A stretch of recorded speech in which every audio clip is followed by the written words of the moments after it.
할렐루야. 예배의 자리에 나오신 여러분을 축복합니다.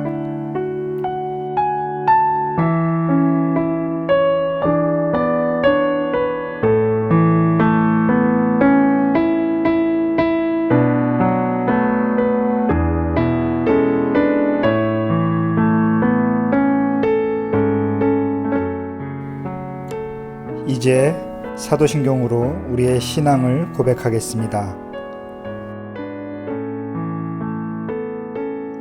나는 전능하신 아버지 하나님, 천지의 창조주를 믿습니다.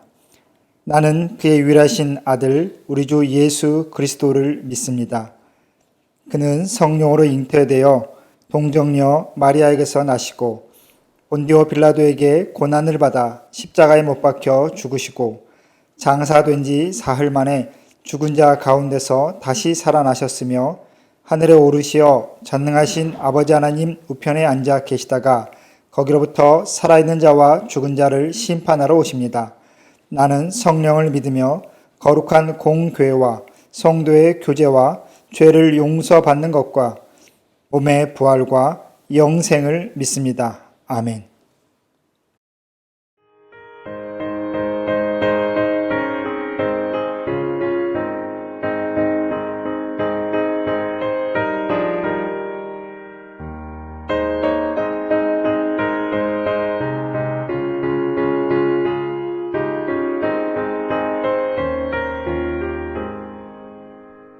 주가 맡긴 모든 역사 힘을 다해 마치고 달고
사랑과 은혜가 많으신 하나님 아버지 감사합니다.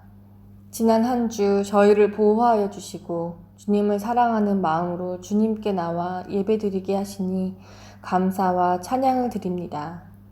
비록 함께 모여 예배드리지는 못하오나 하나님이 각 처에서 허락하신 이 귀한 시간에 우리가 주님 한 분 외에는 그 어떤 것에도 눈 돌리지 않도록 우리의 마음을 성령 충만하게 하여 주시옵소서.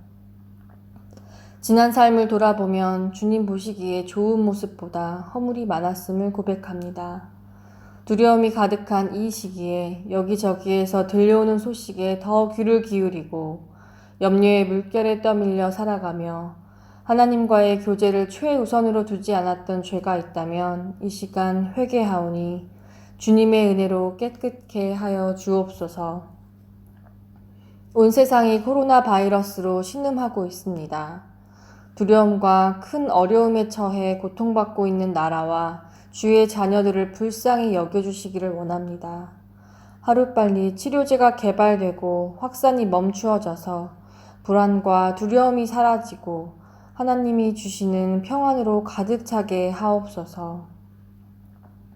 더운 여름에도 마스크 한 장으로 자신을 보호하며 일터에서 애쓰시는 가장들, 서로 떨어져 지내며 가족들 걱정에 하루하루 마음을 쓸어내리는 성도님들, 인도에서 계획한 모든 것들이 막혀 고민하는 성도님들의 마음을 모두 헤아려 주시고 학교에 가서 신나게 친구들과 어울리지 못하고 모니터 속에 얼굴을 보며 대화해야 하는 학생들 또한 긍휼히 여겨주셔서 이 고난의 끝에서 기다리고 계시는 주님만이 소망되어 이겨내는 우리가 되게 하여 주시옵소서. 3명으로 시작된 인도의 코로나 확진자 수는 이제 100만 명이 넘어 세계 3위가 되어버렸습니다. 아직도 하루에 몇만 명씩 늘어만 가고 있는 이 인도 땅을 불쌍히 여겨주셔서 죽어가는 목숨과 일자리를 잃어가는 자들, 그리고 굶주린 자들이 더 이상 늘어나지 않도록 도와주시고 오직 하나님의 은혜만이 그들을 구원하는 능력이 됨을 깨닫게 하여 주시옵소서.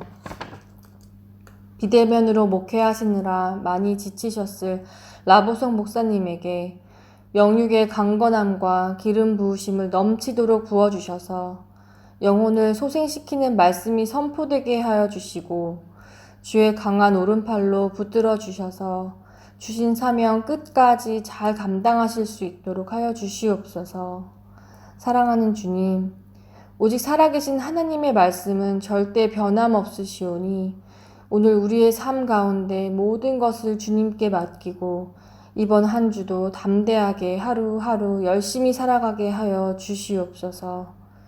주의 말씀 앞에 기도함으로 나아갈 때 우리의 마음이 부드럽게 회복되고 새 마음으로 변화되게 하여 주시고 주님과 동행하며 하나님이 거룩하게 임하신 예배의 모든 순간이 되게 하여 주시옵소서. 이 모든 말씀 살아계신 우리 주 예수 그리스도의 이름으로 기도드립니다. 아멘.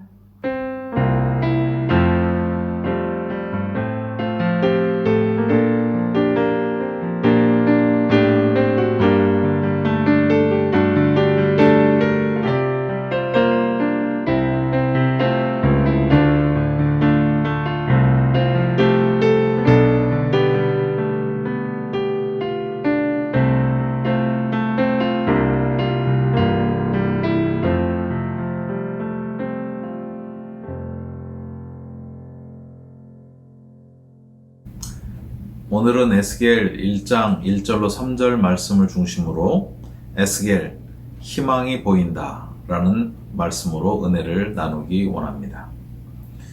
역사 공부를 하다 보면 한 나라의 흥망성쇠를 배웁니다. 나라가 망하면 그 나라의 역사도 끝이 납니다. 간혹 유민들이 왕국의 부흥을 꿈꾸기도 하지만 새롭게 세워진 나라가 유민들의 꿈도 제압해 버립니다. 그런데 하나님의 나라는 다릅니다. 하나님께서 택하신 이스라엘이 지금 망했습니다.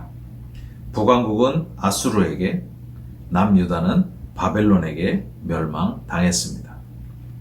인간의 역사를 보면 열왕기하나 역대하서로 끝이 나야 하고 선지자로 보면 예레미야가 마지막 선지자여야 합니다.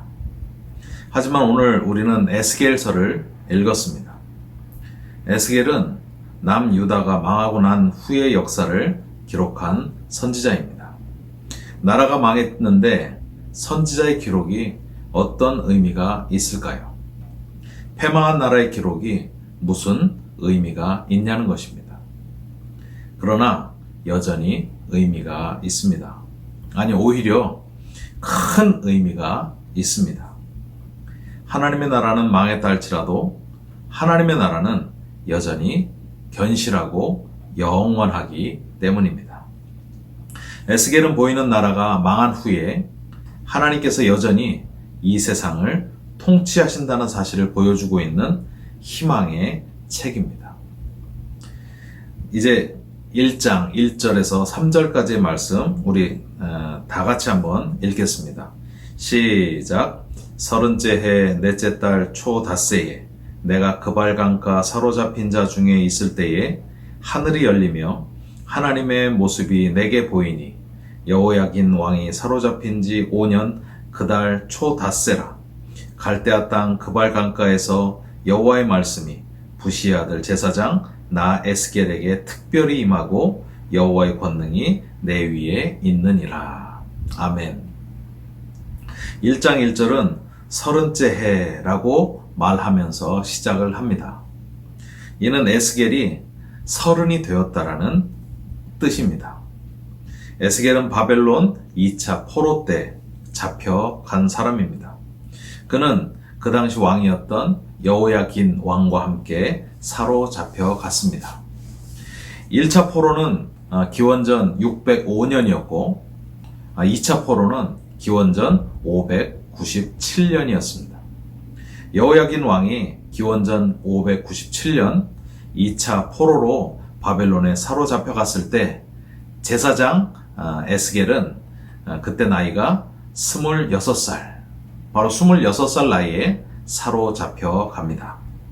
바벨론 포로가 된 지 5년이 지난 어느 해, 그 해가 바로 30세가 되었을 때 기원전 593년 하나님께서 에스겔에게 임하셨습니다.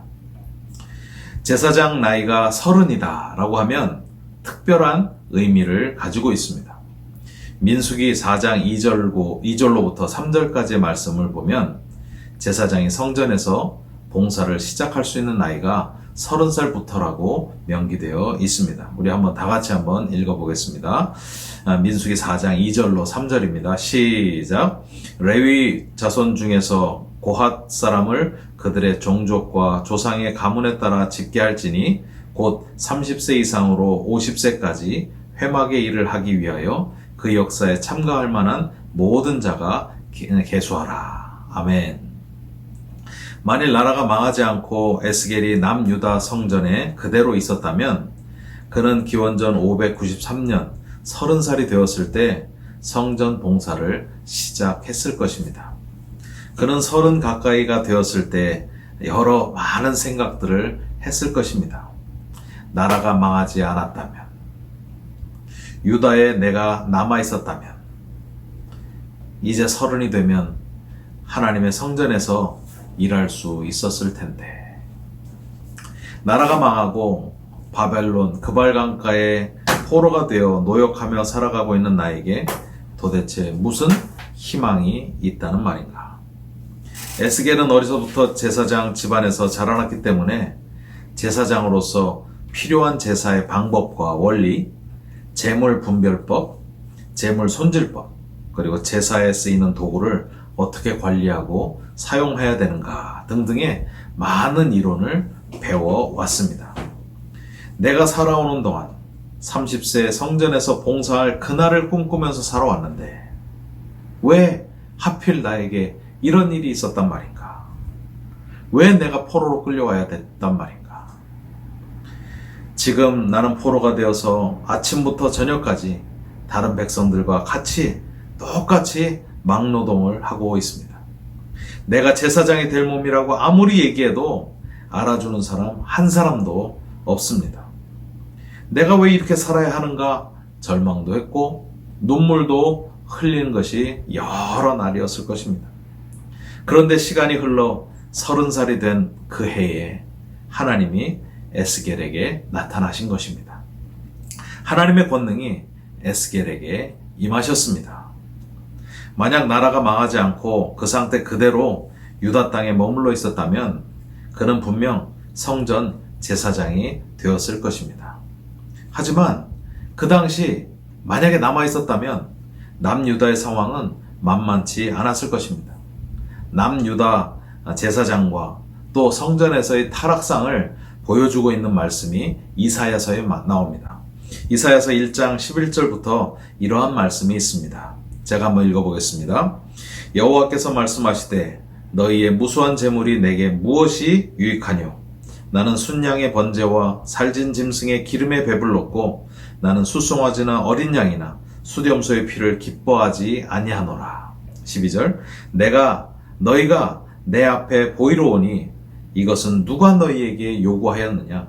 내 마당만 밟을 뿐이니라. 13절 뒤에 보면 악을 행하는 것을 내가 견디지 못하겠노라. 이 이사야 1장 말씀에 보면 이 백성들 또 하나님 앞에 예배드리는 제사장 모두가 제사에 하나님께 온전한 마음으로 제사 드리는 것엔 관심이 없고 늘 언제나 성전 뜰 밟고 올 한 해도 나는 제사 드렸다. 올 한 해 내가 할 일 다 끝냈다. 또 제사장들은 오늘 오는 사람들을 내가 할 일 다 끝냈다라고 생각하면서 가볍게 직업으로 전락해버리고 타락해버린 이 백성들과 제사장의 모습에 하나님은 기뻐하지 않으셨고 이 악을 내가 견디지 못하겠다라고 말씀하시는 하나님의 마음을 우린 볼 수가 있습니다. 막 제사장이 된 그가 바르게 살려고 버티고 저항하기에는 제사장들의 타락은 극심했습니다. 그도 역시 똑같은 타락한 제사장이 되었을 것입니다. 많은 타락한 제사장들처럼 그도 역시 악행의 주인공으로 서서히 물들어 갔을 것입니다. 그런데 예루살렘 성전이 무너지고 나라가 망했습니다. 포로로 끌려간 지 5년이 되었고 그 시간 동안 절망의 순간순간을 살았고 그는 드디어 진짜 제사장이 되었습니다. 보이고 타락한 성전의 제사장이 아니라 보이지 않는 성전에서 하나님의 말씀을 받아 백성들에게 하나님의 말씀을 전하는 제사장의 직무를 감당하게 된 것입니다. 이것은 에스겔에게 축복이고 포로된 백성에게도 희망을 주는 말씀입니다. 그는 환상을 계속 보게 됩니다. 4절 말씀을 우리 한번 다 같이 읽겠습니다. 시작. 내가 보니 북쪽에서부터 폭풍과 큰 구름이 오는데 그 속에서 불이 번쩍번쩍하여 빛이 그 사방에 비치며 그 불 가운데 단쇠 같은 것이 나타나 보이고. 아멘. 북쪽에서부터 폭풍과 큰 구름이 나타났다고 합니다. 이것은 당시 포로로 잡혀온 백성들의 영적 상태를 보여주는 말씀입니다. 폭풍처럼 휘몰아치는 바로 바벨론 군대에 의해서 나라가 망해버렸습니다. 영적 암흑이 백성들을 뒤덮어버렸습니다. 구름이 빛을 가리듯 그들은 하나님의 말씀에 소외가 되었고 하나님의 영광을 바라보지 못하는 어둠 속으로 깊이 들어가게 되었습니다. 그런데 구름 사이에서 빛이 보입니다. 이 빛은 하나님의 말씀입니다. 빛이 에스겔에게 하나님의 영광의 말씀으로 임하셨던 것입니다. 포로로 잡혀간 유다의 백성들에게는 새로운 서광이 비치는 장면입니다. 에스겔에게 하나님이 말씀하셨기 때문입니다. 에스겔에게 임하신 하나님의 말씀은 나라와 성전이 비록 없어지고 사라지고 난 후에 오히려 그들에게 새로운 희망을 던져주는 것입니다. 에스겔에게 환상이 보입니다. 빛 가운데 하나의 모습이 보입니다. 그 생명의 형상이 보이게 된 것입니다. 10절 말씀을 보십시오. 그 얼굴들의 모양은 넷의 앞은 사람의 얼굴이요, 넷의 오른쪽은 사자의 얼굴이요, 넷의 왼쪽은 소의 얼굴이요, 넷의 뒤는 독수리의 얼굴이니. 아멘. 하나님께서 창조하신 피조물 가운데 대표적인 생물의 얼굴이 보입니다. 영장류 중에서 사람, 맹수 중에서는 사자, 가축 중에서 소, 날짐승 중에서 독수리의 얼굴이 보입니다. 빛 가운데 네 생물의 얼굴이 보이고 15절에는 바퀴도 보이게 됩니다. 또한 네 생물 위에 하나님께서 태초에 만드신 궁창이 보입니다. 22절 말씀 보겠습니다. 그 생물의 머리 위에는 수정 같은 궁창의 형상이 있어 보이기에 두려운데 그들의 머리 위에 펼쳐져 있고. 아멘. 네 생물이 네 날개로 날고 있는데 그 위에 하나님께서 창조하신 궁창이 보입니다. 그것으로 끝이 아닙니다. 궁창 위에 보좌가 있습니다. 에스겔은 환상이었지만 하나님이 보여주시는 이 환상을 보면서 얼마나 기뻤을까. 왜냐하면요, 지금 보이는 환상은 제사장이라면 쉽게 이해할 수 있고 알아들을 수 있는 내용들이기 때문입니다. 하나님은 왜 에스겔에게 이러한 네 생물의 형상, 바퀴를 타고 다니는 형상의 모습을 보여주셨을까요? 맞습니다. 에스겔은 제사장이었기 때문입니다. 제사장으로서 하나님은 에스겔에게 하나님의 성전의 모습을 재현해 보여주신 것입니다. 여러분, 필살기라는 말을 들어보셨을 것입니다. 이 말의 사전적인 의미는 반드시 죽이는 기술이라는 뜻이 있습니다. 상당히 살벌한 얘기지만 컴퓨터 오락 게임에서 시작되어 보편적으로 사용되어지고 있는 말입니다. 게임에서는 기본 기술 외에 상대를 확실하게 제압하는 기술, 나만이 가지고 있는 기술, 이것을 필살기라고 얘기합니다. 게임의 세계뿐만 아니라도 사람들은 누구나 가지고 있는 기술 외에 상대를 확실하게 제압하고 우위를 점할 수 있는 필살기가 꼭 있었으면 합니다. 이 에스겔의 필살기는 하나님의 성전에서 제사 드리는 것입니다. 그런데 에스겔에게 하나님은 다른 환상을 보여주신 것이 아니라 네 생물의 형상을 통해 하나님의 성전의 모습을 재현해 주신 것입니다. 내가 가장 자신 있어 하는 모습을 보여주시면 하나님은 에스겔에게 자신감을 불러 일으켜 주실 수 있었던 것이죠. 하나님은 에스겔에게 무너져 내린 자아를 일으켜 세워주시기를 원하셨습니다. 하나님은 에스겔에게 선지자로서 영적 회복의 기회를 주셨습니다. 그 방법은 내가 체험한 하나님을 만나는 것입니다. 내가 만난 하나님이 내 속에 있고 내가 만난 하나님을 내가 다시 한번 경험하게 될 때 그때 바로 영적인 회복이 일어나게 되는 것이죠. 우리 하나님은 너무 크시고 위대하신 하나님이십니다. 우리 하나님이 이 세상 만물을 창조하신 분이라는 거 믿으십니까? 아멘. 맞습니다. 하나님은 이 우주 만물을 창조하시고 지금도 운행하시고 조성하시는 분입니다. 그런데 이 하나님이 너무나 크신 하나님이기 때문에 우리의 머리로 이 하나님을 이해한다는 것은 불가능합니다. 그렇지만 그 하나님이 나의 삶에 들어오셔서 내가 너를 사랑한다. 나는 너의 하나님이다. 내가 너와 함께 한다라는 말씀을 통해서 우리에게 위로 주시고 바로 그 은혜를 경험하여서 하나님 앞에 주님은 나의 하나님이십니다라는 고백이 있었던 그 흔적, 바로 그것이 있는 사람은 그 이후에 어렵고 힘들어서 낙담하고 시험당할 때 바로 그 하나님을 다시 한번 회복하게 될 때 극적으로 사용되어지는 요소가 될 수 있다라는 것을 다시 한번 기억해 주실 수 있길 바랍니다. 에스겔처럼 제사장으로서 이해할 수 있는 환상을 보여주시면서 내가 그 하나님이야, 내가 너를 인도하였던 그 하나님이야 라고 알려주신 것입니다. 여러분들도 어렵고 힘들 때마다 내가 만났던 하나님이 내 신앙의 불쏘시개가 돼서 다시 한번 하나님을 극적으로 만날 수 있는 축복의 사람들 될 수 있기를 주님의 이름으로 축원드립니다. 26절을 보십시오. 너희 머리 위에 있는 궁창 위에 보좌의 형상이 있는데 그 모양이 남보석 같고 그 보좌의 형상 위에 한 형상이 있어 사람의 모양 같더라. 상상해 보십시오. 내 생물이 받치고 있는 궁창 위에 보좌가 있습니다. 그런데 그 보좌 위에 사람의 형상을 한 분이 앉아 계신 거예요. 그분이 누굴까요? 그렇습니다. 그분은 말씀하시는 하나님이십니다.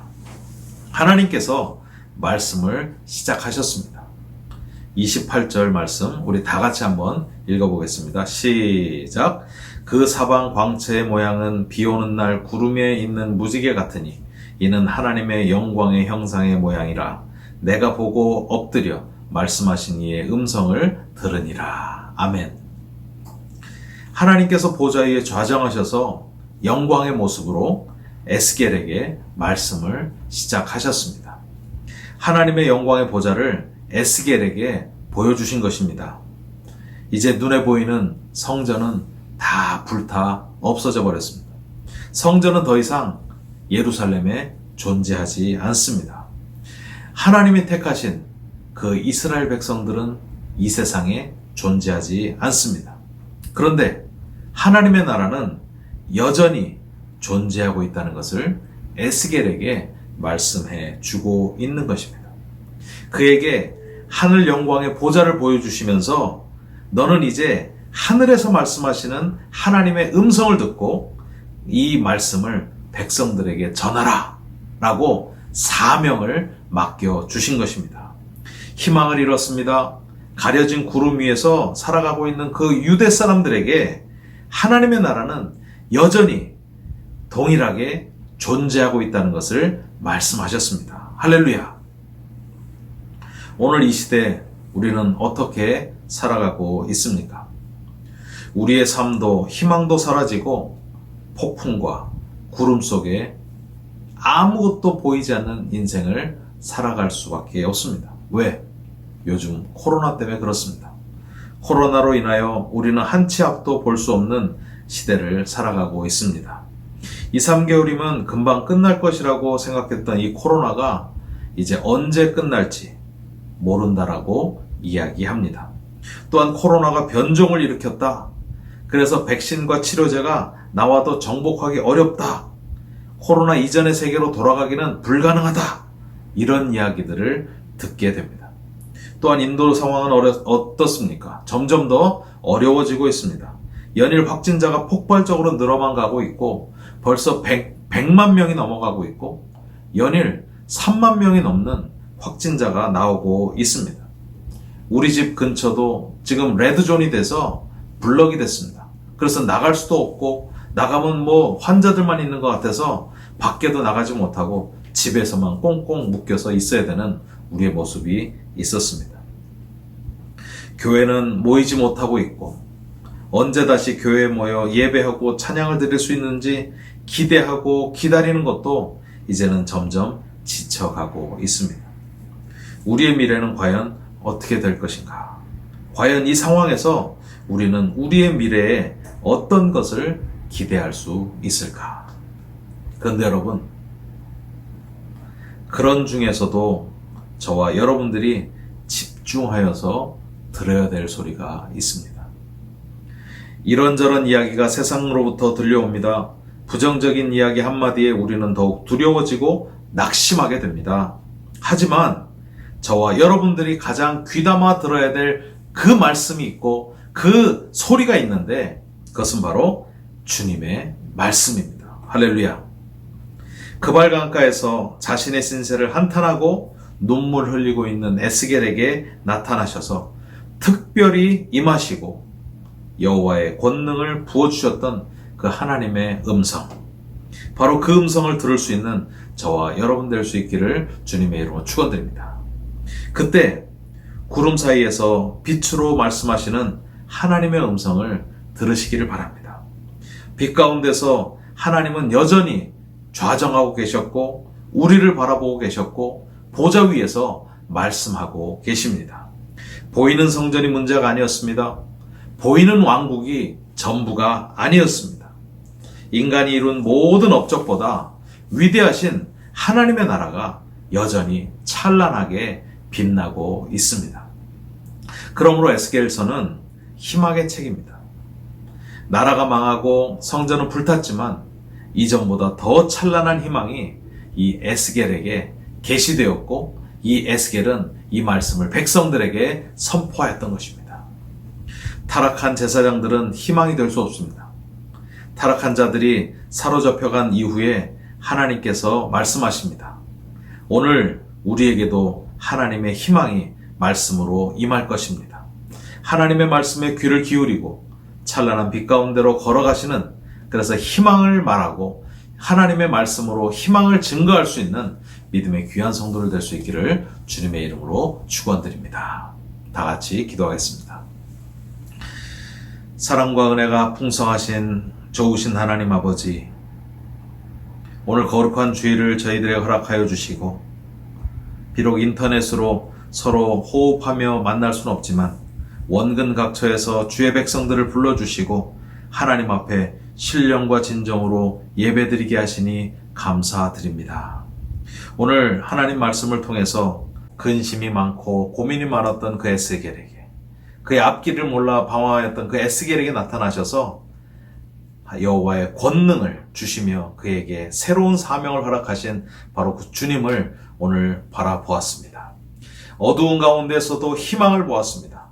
저 구름 위에 찬란한 하나님의 햇빛과 보좌가 있다는 것을 말씀을 통하여 깨닫게 해주셨습니다. 주님 감사합니다.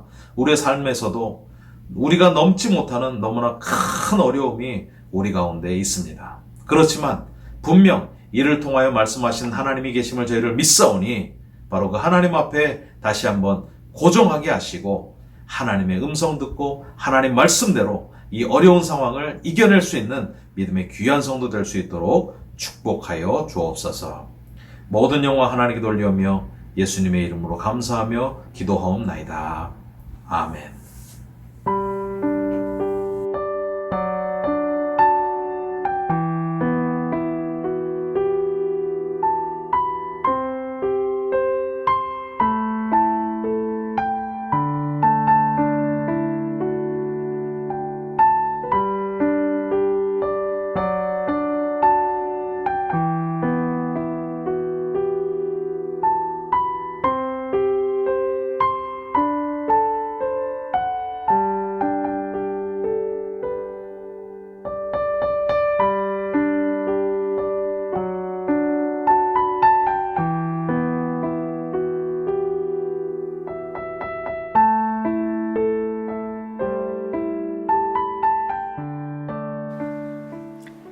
만물의 주인이신 하나님 아버지, 이 자리까지 생명의 호흡을 이어올 수 있도록 삶의 힘을 더하여 주신 그 은혜에 감사드립니다.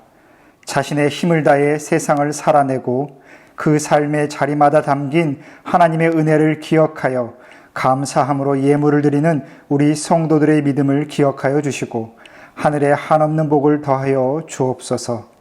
이 귀한 예물이 하나님의 교회를 견고히 세우고 우리의 이웃들을 돌보고 섬기는데 잘 쓸 수 있도록 친히 주목하여 주시고 이 예물이 쓰이는 곳마다 하나님의 사랑이 충만해지도록 역사하여 주옵소서. 예수님의 이름으로 기도합니다. 아멘.